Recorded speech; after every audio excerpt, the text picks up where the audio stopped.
I did put a couple, before we get started, I did put a couple of notes in the chat feature. Um, I'm gonna ask that you keep your line muted unless we're opening it up for questions. If you have a question about anything that we're speaking about, then go ahead and put it in the chat or do the hand raise little emoji icon, and we will call on you. I also put the phone number for you to give any of your family members, should they want to contact for you at retreat. Just advise them to please text us, not to just call the number because we won't pick up if we don't know who it is. So have them text that number first, and we will respond back to them. So, with that being said, just to give you kind of an overview of how the call structure is going to be. Michael's going to come on. Michael Vascones is our integration coach that you'll be meeting with after ceremony. He's going to talk a little bit about preparation and the importance of integration. And then after Michael's done, I will go through some of the logistics of the weekend and some basic information, and then I'll open it up to questions and answer any questions that you guys may have. And then if there's anything after this call that didn't get addressed or that comes up afterwards, please feel free to text us, to send a text message or to email us, and we'll get back to you as soon as we can. So with that said, I will go ahead and turn it over to Michael Vascones. Cool. Thank you, Courtney. Hey, what's up, everybody? Hey, show of hands. Is this anybody's first time? Awesome. Very good. So nice to meet all of you. We're gonna meet each other. We're gonna meet each other in a little bit more detail come that integration call, which is going to be Monday night, the 23rd at 5 p.m. EST. Please go ahead and write that down. Courtney is gonna send out reminders, so don't worry if if you don't. It's all good. We typically have that call the following Wednesday after the retreat. But because of, Christmas and then the Christmas Eve, we want to make sure everybody has a night that all of you are going to be able to make it. So please make that call for 100% for you first timers. Even if you've drank the medicine before, please make this call. I'm going to dive into a little bit about what that is. But I'm telling you that now so you can mark it on your calendar because I know we all have a lot going on. It's a very important time for you to reconnect with the group and yourself. So please make that call. So I've been doing this a long time, guys and girls. I really have. I've been working with hundreds of people. I work with groups all over the country, and I've been working with Courtney and Hummingbird Church for like 8 years now, and making sure that people really have a grounded sense of well-being when they come home after these retreats is my highest priority. It's this medicine saved my life. It changed my whole world. It allowed me to create a reality of peace and happiness for myself. And this just lights my soul on fire, which is why I do this work. So I've been specializing in this integration work strictly with Yahe and ayahuasca for many years now. So these recommendations that I'm going to give you come from a place of not, testimonies from hearing what people trying to interpret what people say or somebody telling me their feedback. This comes from, like, I've worked with hundreds of people and I see what works for them and what doesn't. So you can take this however you would like and follow it or don't follow it. It's up to you. These aren't rules. Okay. So the first recommendation I have when you come home after the retreat, especially because it's going to be the holidays, there's going to be a lot of partying. I recommend minimum of 2 weeks to be substance free. And I know that includes alcohol. I know it includes alcohol, and I know it might be a rough time because the holidays, hey, people are partying, but all of you are going to be in a very unique vibration. You've never gone through Christmas and the holidays like you are going to be now. I just had a group right before the Thanksgiving, and I warned them the same way. I said, hey, you are not going to be your typical self going through the hustle and bustle and the chaos of the holidays. So you want to know that. You might not want to go to all the parties and all the stuff. You're going to come home from this retreat maybe and not feel like doing any of it. I'm just giving you a heads up. It's a very real thing.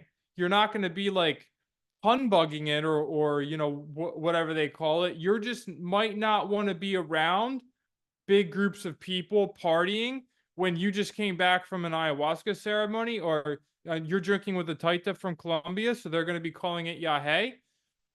They're going to have no idea what you just experienced. You're going to be in a totally different place, and you're going to need to take care of your energy. So just know that moving forward. Spend time with your family, enjoy the holidays, but you're not going to want to be going partying. If you go and get wasted the week after your retreat, you are going to wish you didn't. I guarantee it. You're going to feel horrible.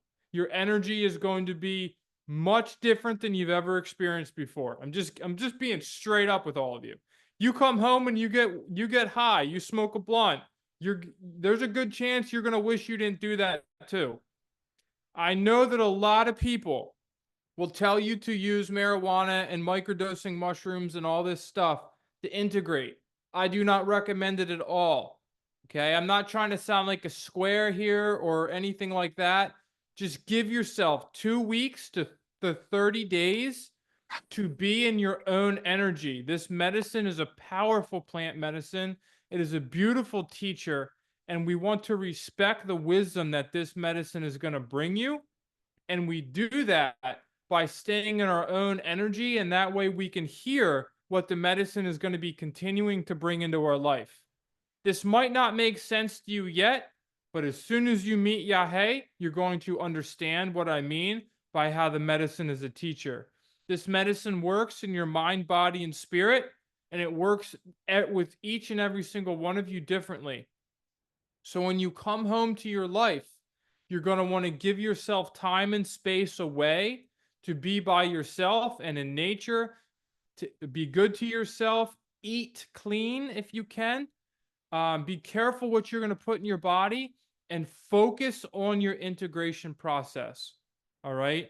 This medicine will continue to teach you in your life if you allow it to. And that's what we're all here for, right? We're all here to change. We're all here to heal maybe something deep in our life. We're all here to be a more expanded conscious being, to be good for this planet and good for humanity, right? That's what this medicine will open us up to. So, but we can get in our own way. That is the thing. So on the integration call, we are going to focus on your experience, and we're going to have you understand it through your own self. There's a little process that we're going to go through together. You'll work together as a group. You'll work together individually so you can find your own answers. And then we have an exercise at the end that helps you really ground into your life to understand, okay, I just drank Yahe. I might be a little confused. That's okay. But now I know what this means for me, and now I know how to move into my life. That is what this process will help you do. And also, you're going to reconnect as a group. If this is your first time drinking Yahe, you'll never forget the people that you drank the medicine with. They're going to be very good friends. You're going to communicate with them. You're going to be friends probably for a very long time. You're going to go through a very sacred experience with each other. So this integration call is more than just you. It's about the group. The more of you that show up, the better it is for the group, because all of you are going to reconnect in that energy together. It's like a bridge that you walk home into your life. So we will work together. The call is typically about 2 hours long. And then at the end, if you have any questions for me, I make sure everybody's good to go. I answer anything. I'm an open book. You can ask me anything. I don't hide from, I do my best not to hide anything from the world. Sometimes my testimony, people want to hear about my experiences. I've gone through a lot with the medicine to be able to get to where I am today. So anything that I've learned is knowledge for you. This medicine saved my life. It saved my marriage. It saved everything about me. So if there's anything I can share to any of you, it's totally there for you on the call. If any of you are in need of extra support when you leave, I just had a session today with a guy who drank the medicine a year ago with Hummingbird, over a year ago. and he drank the medicine again this past weekend. And I would say 50% of his call was processing his ceremony a year ago.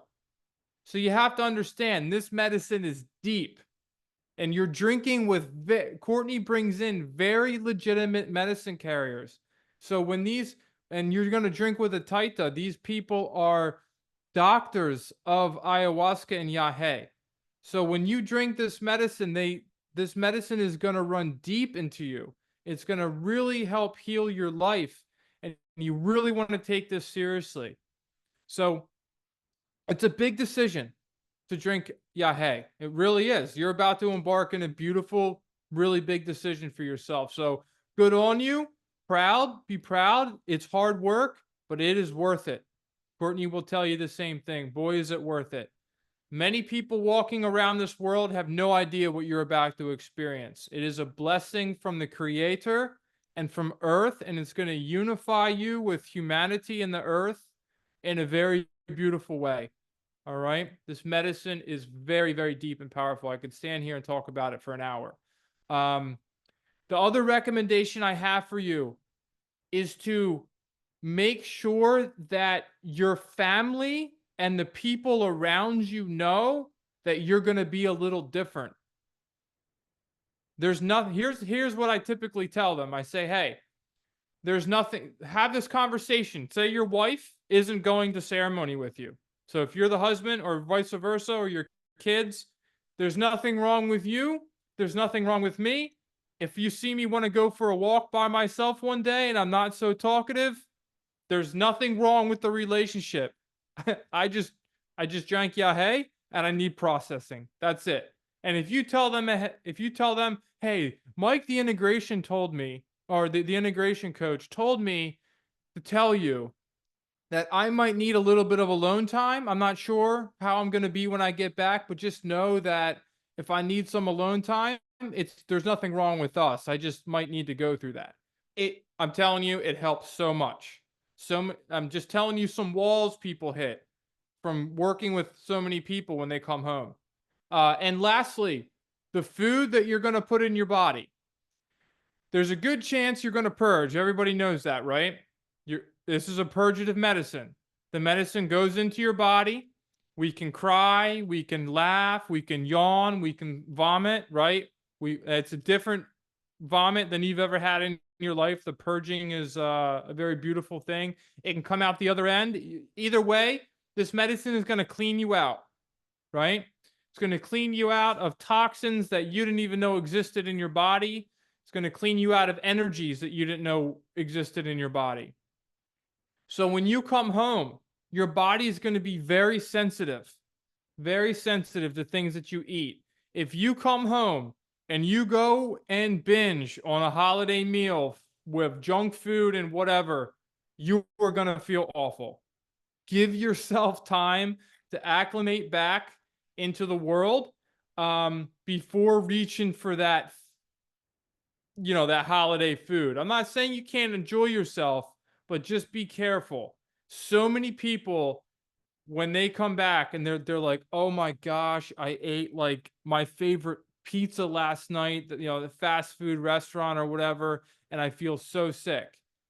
So I'm not saying you can't eat the foods that you like, but everybody understands kind of what I'm getting at with that, right? So just be careful with that. Maybe stay on the healthier, better choices for a week to 10 days or so. Hydrate before coming into the retreat. You're going to be a little tired when you come home after the retreat because, hey, we're adults and you're going to go all weekend without sleeping. So take naps and rest. And we're going to meet Monday night. We're going to go over the actual steps on what integration is and how this works, how the medicine works, and open you back up into your experience. I know it's going to be the Monday night right after your retreat. Many of you are going to be like so tired on the call, but I want everybody to come. As soon as we're done the call, you can go to bed. Don't worry about it. It'll be good to go. Just show up for yourself and show up for the group. Any questions on anything that I've said in my little world here? It's kind of all the other details Courtney's going to answer for you, but you can go ahead and Ask me now if there's anything you want to ask me. Okay, very cool. So you're going to get an email from me at hello@hummingbirdchurch.com reminding you the day before or so. Courtney will, Miles, I'll get to you in just a moment. I see your hand raised. Courtney's going to send you out a reminder. And if any of you ever need to get a hold of me or anything, that would be me. That would be me at hello@hummingbirdchurch.com. Okay. Miles, did you have a question? Yeah, just a point of clarification. You Sure. definitely do not recommend going to work on Monday.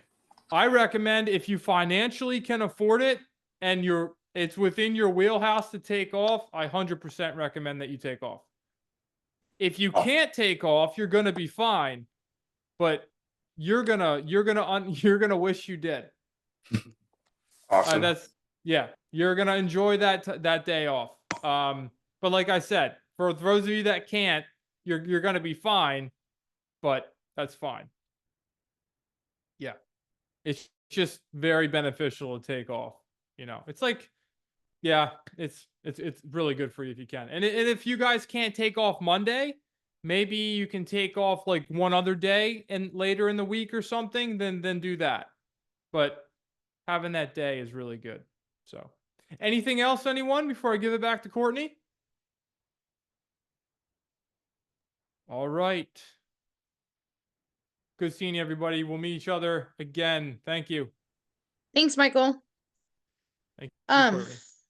so as Michael stated, you will hear things that people tell you, oh, you should prepare for an ayahuasca experience or integrate an ayahuasca experience with psychedelics. Absolutely do not do that. That is one of the biggest mistakes that we see people doing, is that they go into microdosing routines, or they think, oh, I went and did ayahuasca this weekend. The next weekend I'm going to go do mushrooms or San Pedro or ketamine or whatever to integrate this experience. And really the best way to prepare and to integrate is to take care of yourself, have absolute sobriety, spend time alone, spend time in nature, spend time with your animals, spend time around people that help you feel full and not drained, and just be really kind to yourself. You don't need any substance to help you understand this. It's going to make things pretty confusing, um if you try to integrate it with that. Ayahuasca is with you, very strong and very present, for at least 14 days. Not like strong and present like you can't operate a vehicle or you're throwing up. But it's going to be with you. It's like this consciousness that you experience. The things from your ceremony, they come through to you in your dreams. You'll have these aha moments throughout your day. Maybe you won't like some of the things that you thought you liked before ceremony, or like new things afterwards, or sometimes even food tastes different. Um, or unfortunately, sometimes there's people that you're around and you're just like, ew, like I absolutely can't be around this person anymore. And honor that. This is about you, and this ayahuasca is an opportunity for you to get to know yourself better. So listen to yourself. Don't listen to what other people are trying to tell you your experience means. It is for you to figure it out. We'll never tell you, like, oh, you had this vision. That means that. Nobody knows. People are full of shit when they tell you that they're interpreting your vision for you. They can help guide you to something to where you figure it out. But this medicine is so intelligent that it communicates with you in the way that you need to be communicated with in that moment. So for other people outside of yourself to try to tell you what something means, they're taking crapshoots and guessing. So save yourself the hassle and don't go and read a bunch of books about ayahuasca and what it all means, or go get a book on how to interpret your visions. If I had a vision and I saw an owl, it's what that owl means to me. It's not what does it mean to a Native American, because I'm not Native American. So it makes no sense that I would have that and then it would be this Native American thing, or it's your visions are for you. And it's how does it make you feel? And a lot of times just stop thinking and just start feeling. How did it make you feel? is the important part. A lot of people ask questions about intention setting. Your intention should be, why are you doing this? It shouldn't be a wishing well. Like, I want to drink the medicine and I want to find the love of my life. It's not like you wake up at a ceremony and Prince Charming standing there. It doesn't happen that way. Maybe, sometimes what we ask for and our intentions are kind of loaded. Maybe there's 10 steps we have to go through before we get to that point to figure out what our purpose is or to find a soulmate. Maybe we're super toxic and we have to go through the process of getting to know ourselves and getting rid of behavior before we're able to connect with that right person. So sometimes people set these pretty grandiose intentions that are more like something you would ask a genie if you were rubbing a bottle than what you would go into ceremony looking for. And then they feel disappointed when they don't get it. Like, I'm walking out here even more confused. I don't know what I'm supposed to do with my life, or I don't know if I'm supposed to divorce my wife or not. And that's where you really need time to figure these things out. And the intention should be what gets you through the moment when it gets hard. If your ceremony starts to get rough and you're like, oh my God, why am I doing this? I went too far. I shouldn't have done this, or this is hard. I don't want to do this anymore, or I don't want to take the second spoonful of medicine. I just want to quit. Like, your intention should be what carries you through that moment. Like, I'm doing this because I want to be happier. I want to be healthier. I want to be a better person. I want to heal this trauma. I don't want to have this pain. I don't want to have this addiction. Whatever it is, like, know that you're fighting for yourself. The battle's you versus you. And it should help, your intention should help give you the strength to get through those hard moments. So if you're like, I'm doing this for the love of my life, like, maybe that is, the intention, but it should be enough to get you through it. But just make sure you're not making like a wish that you're going to be disappointed if it doesn't automatically happen. And just know that sometimes what we think we need isn't what we actually need. And this is not a clever way to like gaslight everybody. But this medicine really does give you what you need. And it may not be what you want, but it is what you need. And like Michael said earlier, like, we work with ayahuasca because it changed our lives. And everybody on our team, ayahuasca has changed their lives. It has given us much more than we even have imagined, much more peace and happiness.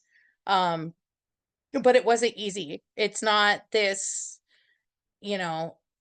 it's not an easy process. And the real work comes in after ceremony. Ayahuasca is this diagnostic tool, and it can show you how to change your life, and it can show you different realities and understanding of things, and it can give you some really amazing insight and service as catalyst to make the change, but you still have to do the work. And unfortunately, with ayahuasca being popular and kind of trendy, it's like this Atkins diet of spirituality, where people just think they're coming and getting this quick American fix, and that's not it. Granted, it could get you through these processes a lot faster than the conventional Western ways of medicating yourself or talk therapy. But it's by no means easy or a quick fix. But it is amazing and can absolutely help you with whatever it is that you want help with. And I believe that wholeheartedly. Just speaking from the impact that it's had on my life and seeing literal miracles over the last 8 years of working with this medicine. And as Michael touched on, like, the people that we work with are indigenous healers from the Amazon. These are not gringos that came and trained in Peru for a couple weeks, or you drank the medicine and were like, oh, I'm going to be a shaman. Like, these are people who, this was a very hard path, years and years of training. Manacita, who's going to be the one presiding over ceremony, she's 77 years old. And she is a lineage carrier for a tribe in Colombia called the Kofanis that have the longest unbroken lineage. A lot of the tribes, due to genocide and enslavement and colonization, lost their lineage. They stopped serving. They were enslaved by rubber tappers, and broken up and lost a lot of their culture. The Kofanis did not. These guys are up in Colombia, up in the mountains of the Amazon.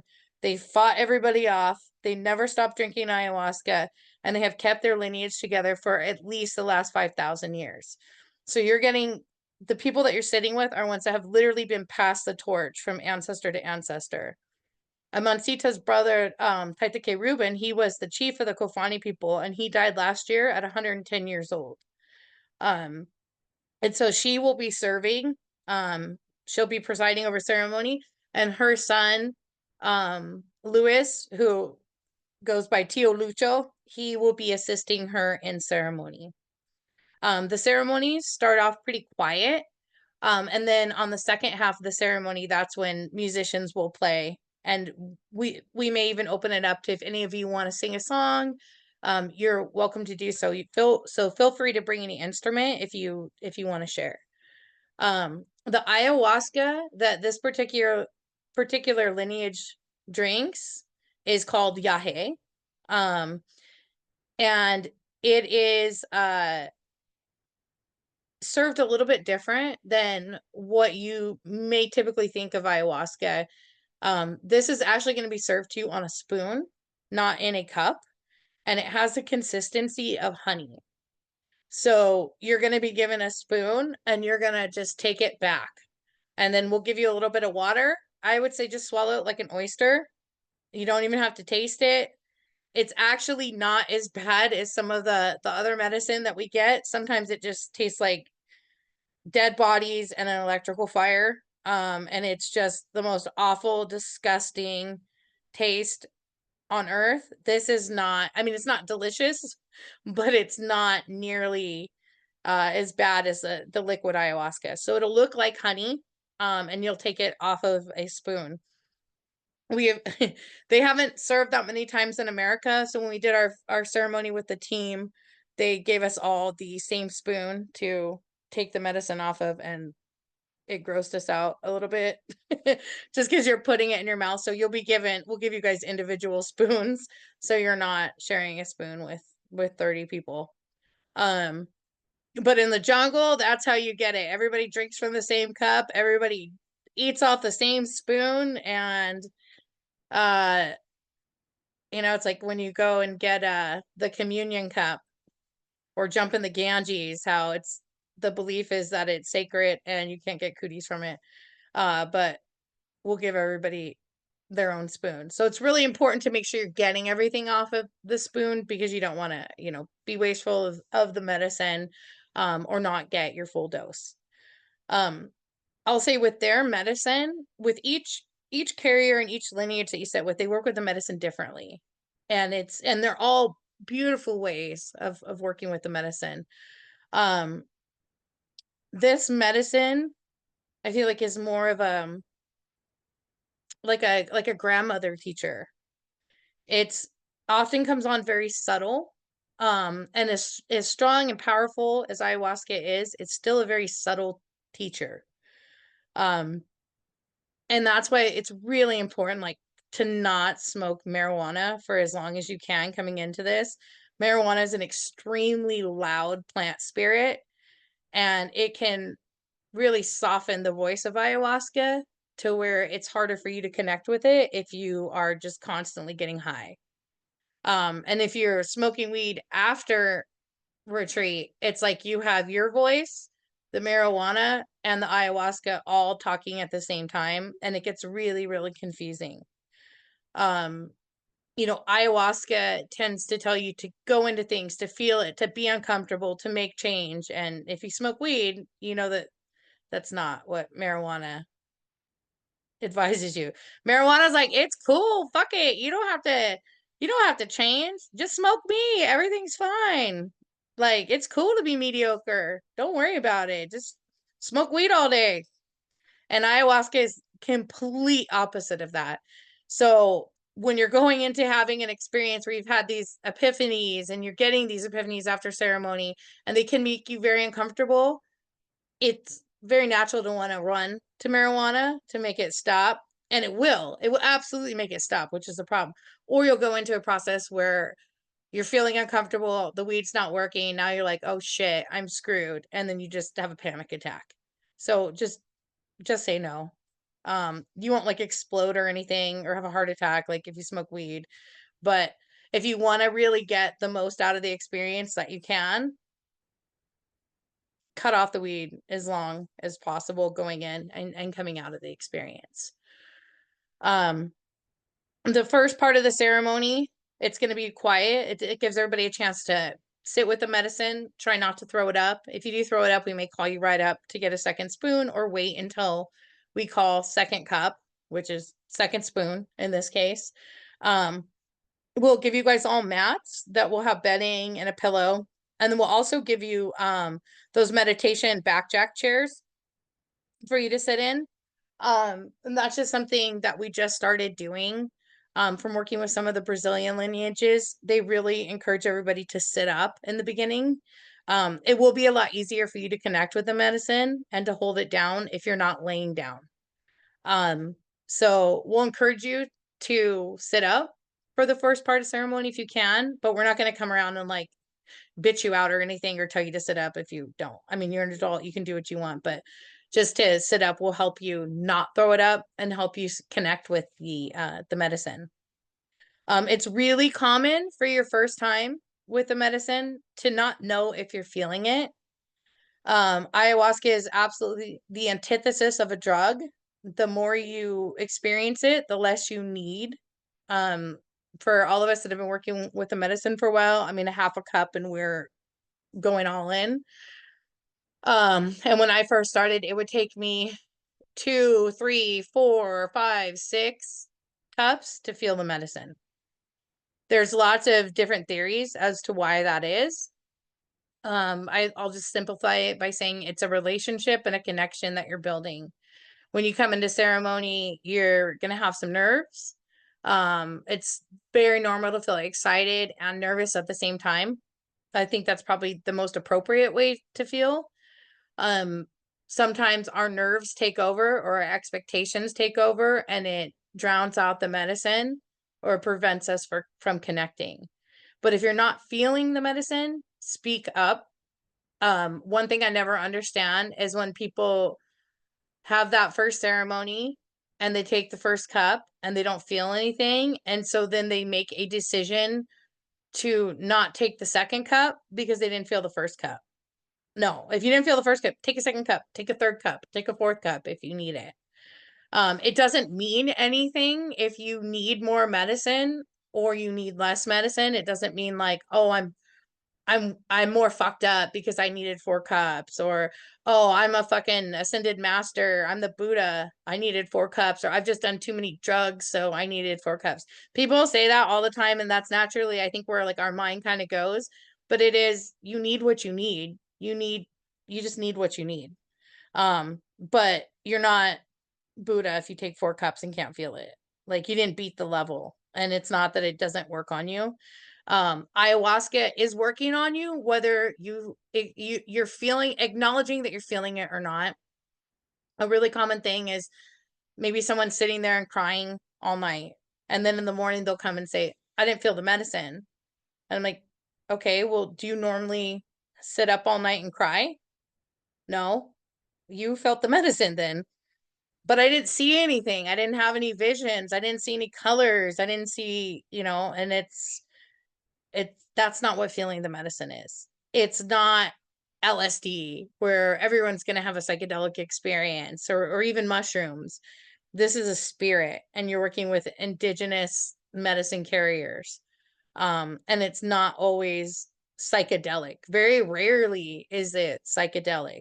Oftentimes it can be this internal meditative state with these epiphanies, or you can close your eyes and you are having visions. Sometimes it is like being in a dream or watching a movie of your life, or seeing someone else's perspective. or seeing a different perspective on things. Other times it's so strange that there's just no words to explain it. And if you tried telling somebody, you'd probably get put in a hospital. But it's always different, and it gives you what you need at that time. It's not about having these psychedelic visions. It's about healing. Sometimes it's really physical. There's been times where I'm just in excruciating physical pain, and I know that that's because my body needs that physical healing.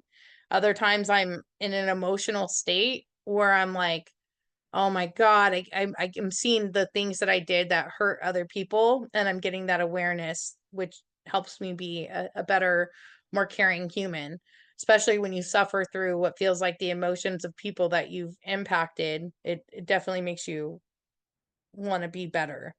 So there's lots of different ways this medicine works on you. So the best thing to do is just let the expectation go, have the trust. We are there to keep you safe and sane. We are working with very skilled people. The medicine is safe. Nobody there has any incentive to hurt you or keep you anything other than safe. So even if it starts looking dark, or you start feeling like, oh, there's dark energy, or just sit with it. What do you, and a way to prepare is, what do you do when you feel uncomfortable? What do you do when you don't feel safe? How do you self-soothe? How do you get yourself through that? And breathing is so helpful with this process. And this is why we'll do breath work before both the ceremonies, just to get you more in touch with your breath. It is the gas pedal and the brake for this experience. And if you're breathing, you're not dead. So if you think you're dying, just die. And just breathe. When you see people start to have these ugly experiences in ayahuasca, like, freaking out, that's because they're trying to control the medicine. The medicine doesn't intentionally, it's not like this nasty, scary thing that just like goes and scares the shit out of everybody. Like, if you need the shit scared out of you, it's there to do that. Most of us don't. And when you see most of those experiences where people are thrashing around and screaming, oh God, I'm dying, that is them trying to stop the medicine. Like, when you take that cup, you are jumping into the river. And if you jump into the river and they go, oh shit, I don't want to go down the river, and you start trying to swim upstream on this raging current, it's going to be pretty ugly, and you're going to lose. You're not going to win that fight. So you can spend your whole experience freaking out and not getting to the message, or you can trust and just flow down the river, and it will get beautiful. But when you try to fight it and try to control it, that's when it tends to be those uglier experiences. And maybe that's part of your process. Maybe that's what you need to go through to release a little bit of control. If somebody's having a really hard experience, we're not just gonna like leave them in the middle of the room to scream while everybody else is in there. We'll move you into an area where you can scream, where you can go through a harder process, where you can roll around on the floor, 10 feet in each direction if you need to. Don't feel embarrassed. Your process is your process. We've all done through that. I ended up butt naked drinking out of the dog's dish one time. So trust that we're not judging. We've been there. And that everything we tell you not to do is because we did it, and we want our L's to be wins for you. And for you not to have to experience some of the things that we did, like cutting our hair off in ceremony, or going and getting married right after ceremony. You really want to hold off on the big decisions for a couple of weeks if you can. If not, I mean, it all works out. Everything's perfect, but you'll make your integration process a lot harder if you just broke it to your spouse you want a divorce, or just went and married somebody. I have done both. So again, this is the voice of experience. Tell you, or you end up with a goofy haircut. So you really don't want to be kind to yourself. Don't make things harder on yourself as you go through this process. The ceremonies will likely go until right before the sun comes up, or when the sun comes up. They may, at that time in the night or in the morning, decide to gather everybody for a share. It just depends on the energy of the group. If they look around and everybody's smooth passed out, they're not going to try to wake everybody to do a share and open it up for questions. But if the group still has a lot of energy and is engaged, then that's when they'll make themselves available to answer questions for everybody. In ceremony, we will have, aside from the medicine carriers, we will have 6 people in there to help, 3 men, 3 women, and possibly a couple more if we need to. These are folks that will drink the medicine, but they're still functioning. And they're there to help you go to the bathroom, to clean up any mess, you throw up on yourself, you poop yourself, whatever. They're there to help you through that. They're there to get you water, get you paper towels, change your puke bucket, get you a blanket if you need it, or to even just sit next to you if you're having a hard experience. So those will be the folks that are in the room. Outside of the room are going to be a whole slew of people who are there, who have not drank ayahuasca, and who can help if there's any kind of emergency situation, or we need to change the propane tanks out to heat the room, or do very practical things. So our staff is split into 2. Those that are in the ceremony, that play music, help, are balancing the energetics, and then those outside that are there for very practical reasons. So just know that you have lots of resources, and if you go into the room and you're like, oh shit, the people that are supposed to be helping us are drinking ayahuasca, oh my god, like that's what they do. But there's lots of people who are not drinking ayahuasca that are there to keep you safe. So that's how our staff's broken out. Both the ceremonies will go the same. As I described, a little quiet in the beginning, everybody comes up. At some point, a second cup's called, and then after second cup, they may call a third or a fourth, or they may just tell you, hey, come up and get more if you want more. But if you're not feeling the medicine, it is important for you to speak up and to go up there. Tio Luce may serve you rapé, which is a tobacco snuff. There's 2 different ways to do it. There's ways to serve it to bring you down, and there's ways to serve it to bring you up. So he will administer accordingly based on what your need is. Before our so on Friday for check-in, it'll be between 5 and 7 p.m. We will be offering combo, which I'll send out in an email. For anybody that wants to sign up, that'll be at 1 p.m. So you can come early on Friday if you want to do it. It's through Viva Combo A Chakra Studio.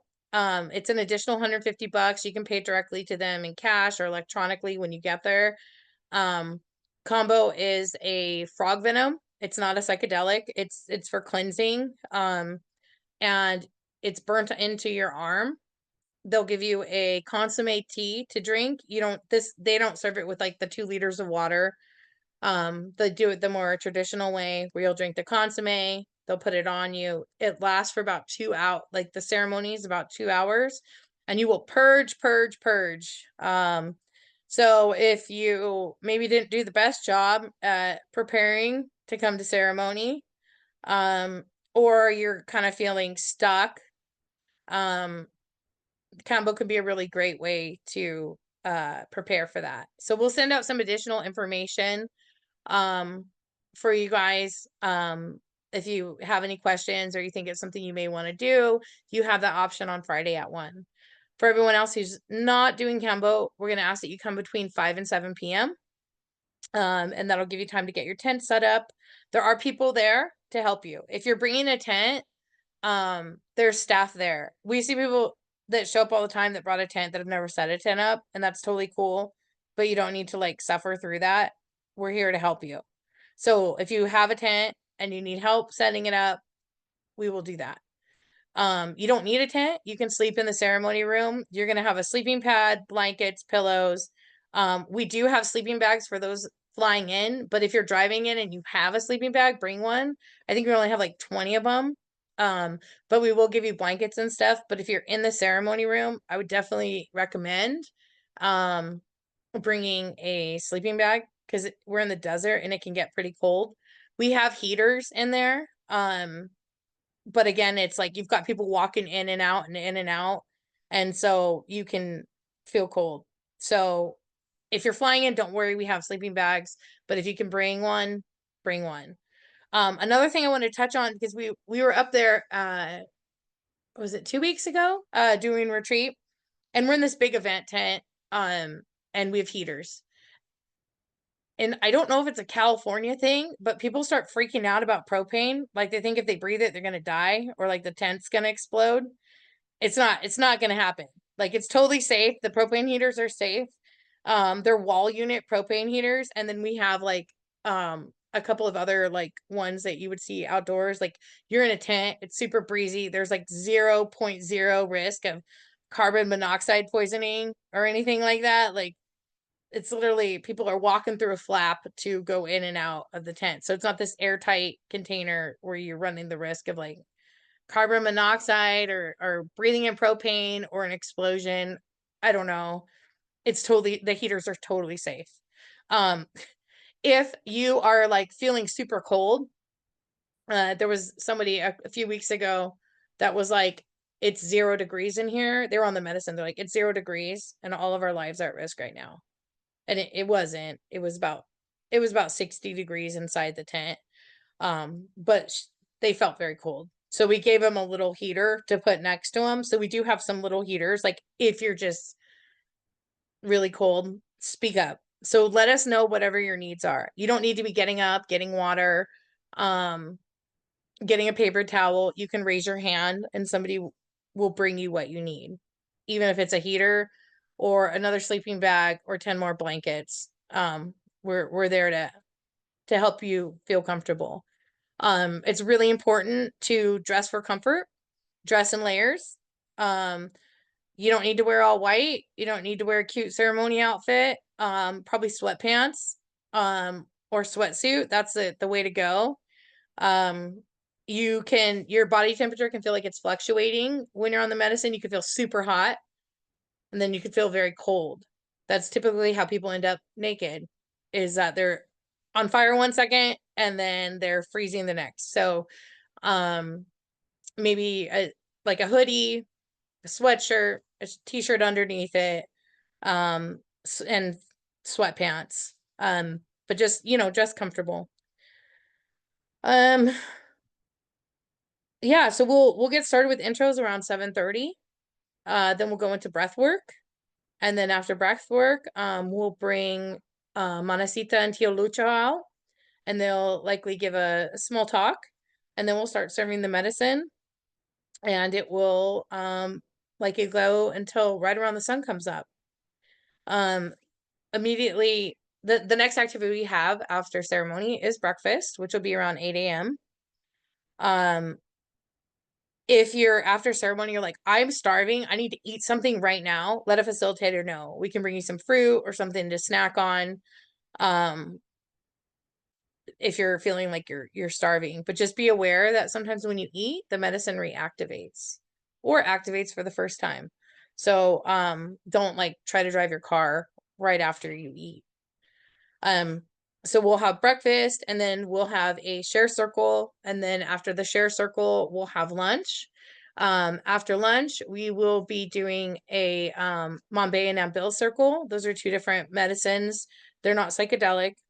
It's 2 different Amazonian master plants, tobacco and coca leaf, that we work with, and the team will go through that and they'll play songs. Then after that we will have a big drum workshop with powwow drums, and Ginger will lead that, and so everybody will have a chance to drum and go through that. Then we will have dinner. After dinner we'll have some free time. Then we will have our breathwork session and go into the second ceremony. Sunday, again, breakfast at 8. We'll have a share circle in between, and then we'll have lunch at 1. After lunch, everybody's free to go. You're welcome to hang out with us. We'll be there, hanging out and cleaning up. But otherwise you are welcome to leave at that time. So that's just, kind of the logistics of the weekend. Again, you don't need to bring a tent. You can sleep in the ceremony room. We'll give you eye masks and earplugs to help make that experience more comfortable. Please don't put the earplugs in during ceremony as much as you may want to. Um, it's the noises are how they work with the medicine. Manacita will be singing Icaros, which are an important part of how she works with the medicine to help with your healing. So you want to be able to heal those. We will also take your phones and car keys, without exception. Don't tell us you left them in your tent, you locked them in your car. We need them. So we will collect those from everybody and we'll give them back at breakfast. We don't keep them the whole time. And that's why I gave you guys the 909-471-3248 number. If you have a concerned family member, if they're like, oh no, they're running off to the desert with a cult to go do drugs and they're super scared, give them our phone number and tell them to text us and we can verify that you're okay. And then we can also pass any messages to you and let you know when you get your phone to give them a call. So to help put their minds at ease, give them that number. Yeah, I think that's my spiel. I can open it up now for any questions. You guys can shout them out and the loudest wins, or you can raise your hand, or type it in the chat feature if you have any questions. I see Miles. So, are there any books or preferably like, I don't know, like YouTube videos that you guys would recommend that, you know, we watch just in preparation for the ceremony? No. No. No. I would say don't plant any seeds. This is there's so many people on YouTube that have it all figured out. And they don't. They just have their experience figured out. I would just, the best thing that you can do is practice surrendering. So whatever that means to you, going with the flow, trusting the universe, breath work. There's different meditations that might be helpful that are focused on surrendering, but I wouldn't go down the rabbit hole of listening to a bunch of people talk about how to prepare for ayahuasca. All right. Thank you. Yeah.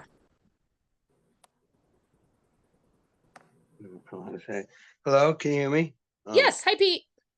Hello. I heard you talking about the use of psychedelics and microdosing and such, not marijuana before. I don't use that, but I was going to, for about the last 5 years, I use a 5-MeO DMT, a very, very powerful crystal is the one we use. And I use one Visa. I was going to go to Alaska and do that in like 2 days. Is that not recommended for this ceremony? I mean, you're cutting it kind of close. It would interfere. It's not that if it's something that you've previously done 5-MeO DMT. For about every 3 months for the last 5 years. Yeah. Okay. Yeah, I would say, as long as you want to have at least a week, because that's such a powerful entheogen, like, you definitely don't want to do 5-MeO DMT after ayahuasca or within 2 weeks of ayahuasca, because it's just gonna, that's just like, that's a rocket. Yeah, the man who gives me ceremony recommended doing ayahuasca, and that's why I'm going to you guys. They don't do it here. I mean, in Alaska, there's not a lot of that going on. So I will. I guess I have no reason to not.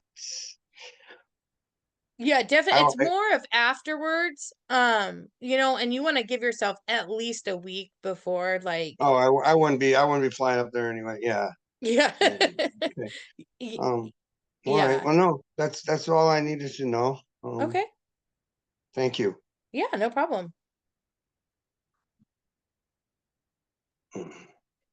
Catherine. Yeah, so I have a question because I do microdose. When should I stop my microdosing? before the ceremony? At least a week. Okay. Yeah. And then give it 14 days after before you start your microdosing protocol again. Okay. I microdosed and I just continued it the next day after ceremony at work. And the microdose was not a microdose at that point because I was so open and had the MAOIs in my system still from the ayahuasca. And I had to go hide in my car for like 4 hours.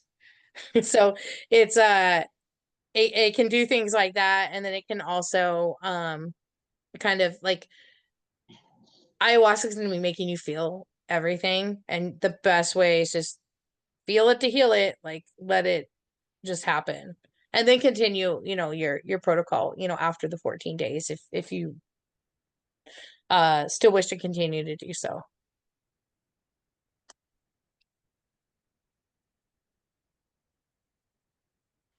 Anybody else? What about cigarettes? When would you recommend just cutting off tobacco before ceremony? I would say have your last cigarette before the breath work starts. Okay.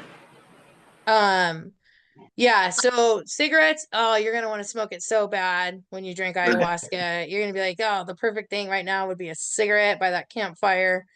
Um, uh, don't. And if you do, make sure you're sitting down because tobacco has MAOIs in it the same way that ayahuasca does. And I've seen people light up a cigarette, take one hit, and just absolutely pass out.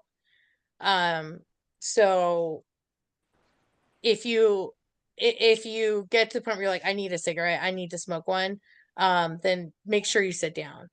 Because we'll only fight you so much on the issue. Like we'll give in because you won't die or anything. But the MAOIs in the tobacco definitely amp up the medicine. Thank you. Yeah, no problem. And then also that goes for if you're like, hey, I'm out of the medicine, you go and have a cigarette. Also, please sit down when you hit that cigarette because it may activate the medicine again. So just make sure you sit down when you smoke.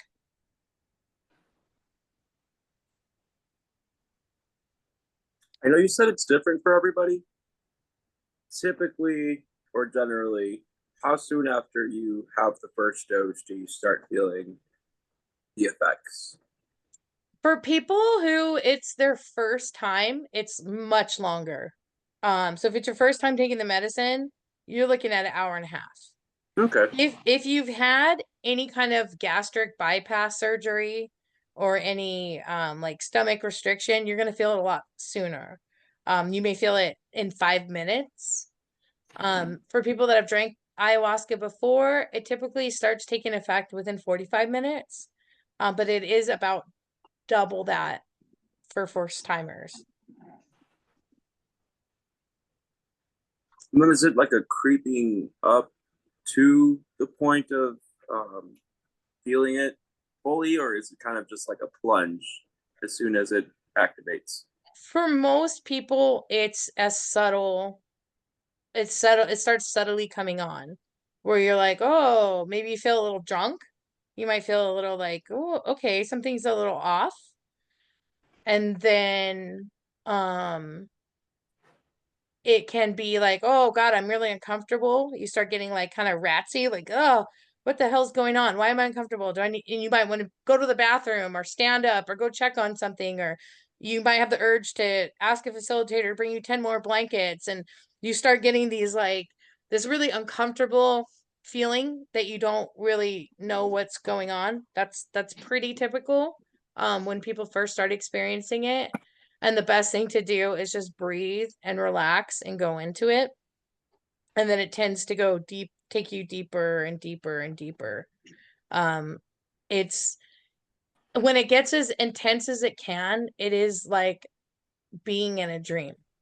And so we survive our dreams, right? You wake up every night, even if you have nightmares or scary dreams, you still make it out of them. It is like being in a very, very lucid dream. Oftentimes with memories of your story in it. But it doesn't tend to just all of a sudden you're sitting there, then, oh my God, I'm on another planet, you know? So it does creep in there, for the most part. Some people, it's just boom, they're in it, but it speaking in general, it's a little bit of there's some buildup to it. Thank you. And sometimes the intense part can be 15 minutes and then you're out. Go get another spoon. If that happens, go get another spoon. You came here to do this.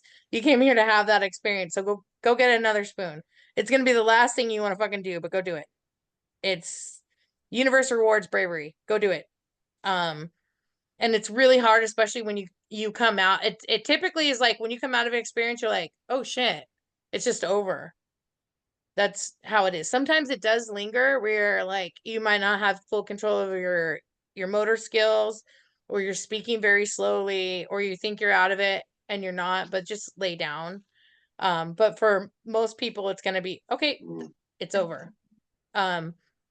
So go get a second cup or spoon. If you can even hear second cup or third cup being called, that means you need it. So go do it. Awesome. Thank you. Appreciate that. Yeah. But I would say for the most part, it is a very contemplative, personal, intimate experience. Most of the time, you're not seeing aliens or, you know, mandalas or all these things everywhere. It totally happens for sure. It happens, but most of the time it's this reflection of your life, this connection to everything, this realizing that you're part of something much bigger than yourself, which is so healing. And epiphanies about death not being the end, and just these beautiful feelings of connection in God. That's how most of it is. You know, unless you lied about your mental health or you come to ceremony on drugs, and woohoo, it'll be a wild card for what you get. But for most people it's more of a contemplative experience, which not saying that's not, it can't be very hard when it is that contemplative, but that's just in general. Thank you for putting that in. I was wondering if it was an ego killer like 5 or Wambisa, but this is a longer contemplative Yeah. experience. Yeah. I mean, That's what I was looking for. That's the only reason I'm going to try this. yeah. I mean, 5-MeO is strapping a rocket to your ass and taking off, like, and crossing over to the But other side. it has its uses. I was Mhm. just looking for something. Okay. Yeah, no, 5-MeO. I mean, one session with that got me to stop being an alcoholic. It's a really powerful entheogen. And ayahuasca too. It's just they work differently. They're different spirits. They have different. I was just wondering if you have your thoughts of your own ego, and you said it's contemplative, and Mhm. you're going through a process. That's what I was looking for, and you guys put on a great show. I mean, well, not show, informative meeting tonight, and I really appreciate it. Yeah, and thank you guys for joining. And you know, we're here is you come up to say you approach the ceremony day. It's really common for things to start going wrong, or to feel like they're going wrong, and to feel like you're Nothing making a goes wrong. mistake, or I shouldn't have done this, or oh no, I've got COVID, or whatever. Like, it's know that that's part of the process. The decision to come to I know that everybody that comes to ceremony was divinely brought there. That's my woo woo. Like, I know how hard it is to go there, and I know what a huge catalyst for change this can be. And that's really hard because you will be different. The degree that you'll be different is up to you. Ayahuasca can't take away your free will, but it can give you the tools that you need to start making the changes so that you can be the best and happiest version of yourself. So that is a huge thing. And there's a lot, as much as you want it, you don't want it. you know, you would have done it already. So it's like we have this push pull, and sometimes there's people in our lives that are absolutely flaming piles of trash that want us to stay sick. And so they start picking fights, or they're scared to lose you, or they don't want you to change, and they can step up the heat on things. And just know that that is all part of the process. It's what you sign up for when you commit to coming to ceremony. So if it feels like your world's falling apart before ceremony, congratulations. It should be, because you're going to change and be different. And when you come out of ceremony, just know that you changed and the rest of the world didn't. So that's what you're coming back into. In the jungle, it's real easy to drink the medicine and the next day be like, everything's great. And oh my God, I've healed so much. And you see all these testimonials from people. Yeah, say that when you get back to America, when you're integrating it in America. That's the real hard work. Everybody's a shaman in the jungle. But in America, you're literally, the training wheels are kicked off your ass immediately, and you're going back into the real world that hasn't changed, that still has all its problems, and you're changing. And that's where it's hard. And that's why it's important to get on the integration call with Michael and to reach out for help and support. Hang out with your animals, go for walks in nature. You don't need to climb Mount Everest to connect with nature. You can go to a park, you can plant a plant.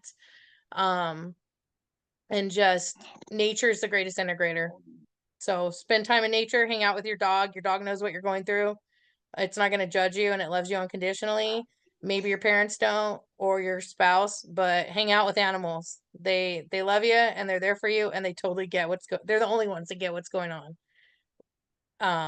So I think that's all the advice. I could talk forever. I never shut up. That's my problem. But yeah, feel free to reach out with any questions that you guys have, even if it seems goofy. It's all good. We're here to help, and here to give you guys support. Thank you. So Yeah, thank you very much. yeah, awesome. Thank you guys for showing up, and I will see Thank you you. in a couple of weeks. Thank you.